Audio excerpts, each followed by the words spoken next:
A real-life tragedy with a spoonful of sugar. You're watching Beyond the Triller's review of The Good Lie. I had 34 brothers and sisters, and they all died but one. And she need to be here with us. You don't have an appointment. Who do I have to screw around here to see an immigration supervisor? Me. Thanks, Cupcake.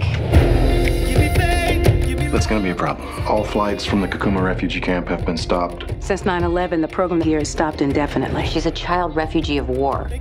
You sure you're ready to take this on? Definitely.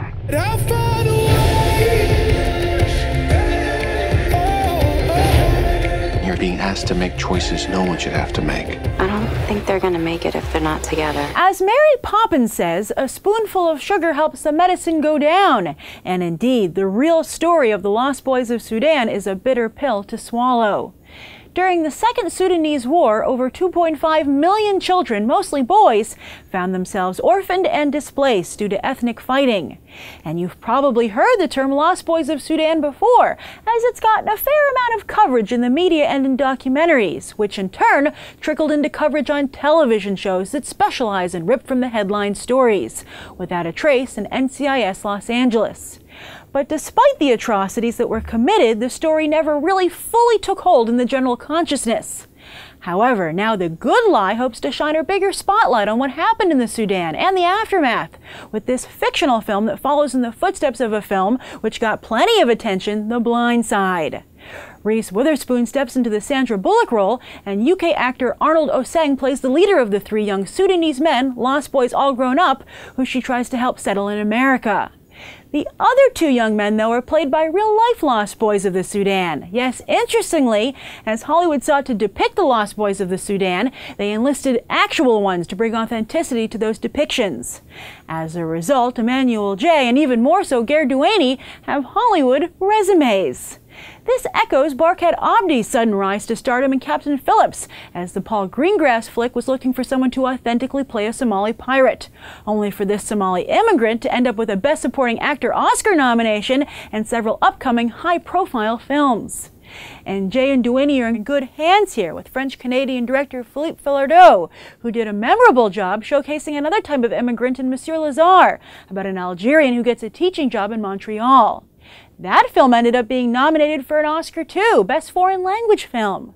So can The Good Lie finally get some mainstream recognition for the Lost Boys of Sudan and some actual Lost Boys, or will they remain lost? So earlier this week, I got the chance to interview the screenwriter of this movie, Margaret Nagel, and she happened to mention that she felt the ad campaign for The Good Lie is a little misleading because it's not a Reese Witherspoon movie, and it's not. But you can't really blame Hollywood for trying to sell it as one, as she's the only named talent attached to the film, with all due respect to Corey Stoll. And we'll see if this strategy pays off at the box office. We'll see how it performs, and Reese Witherspoon performs quite well in the film. She brings just the right amount of energy to the story at just the right time. But again, this isn't her story. Instead, this is very much the story of three young boys in the Sudan, how they become Lost Boys of the Sudan, and then when they grow up, how when they get the chance to come to America, that doesn't solve all their problems and in fact introduces new ones. I mean, this movie could also be called Attack of the Bureaucratic Red Tape, as it's both interesting and tragic to see how even the best of intentions, largely on the part of America and Americans, don't mean much if you don't have good follow-through.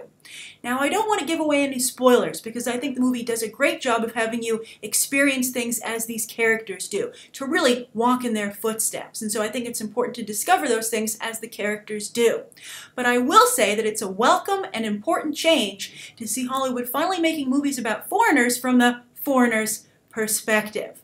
And it really reminds you that even today there are people struggling with just the basics to survive, and that the world might seem very small thanks to the digital age, but it's still quite big, and there are still experiences going on that we can't even fathom.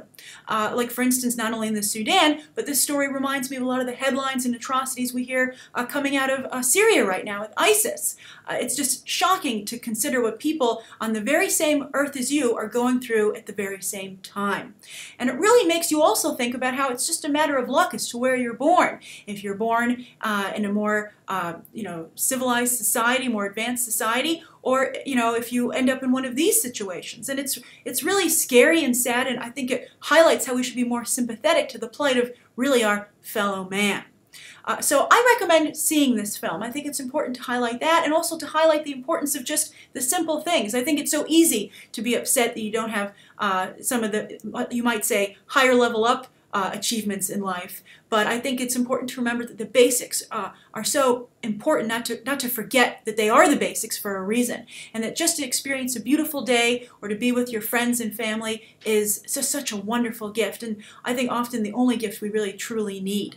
Now, I would see this movie for these points, but I wouldn't necessarily see it in theaters. It's a very sad movie, so be warned. I cried several times during the film, and I didn't feel that they were like emotional cheats. Every cry was earned, unfortunately for me and the characters in the movie. But also, not only is it very sad, but so it might not make for a great Friday or Saturday night out at the movies, but it's also a little small in scope. I know that it's a globe-spanning story. You know, we go across the world, a lot of traveling, but still, it feels small. It feels not quite cinematic. So for that reason, I think that this would make a great rental. And it's something you should definitely see at one point. And if you're so inclined to go and see it at the movies, I think you'll have a very good and important time. All right, thank you so much for tuning into my review. If you've seen The Good Lie, write your own thoughts down below about the film, and you can check out some more episodes right now.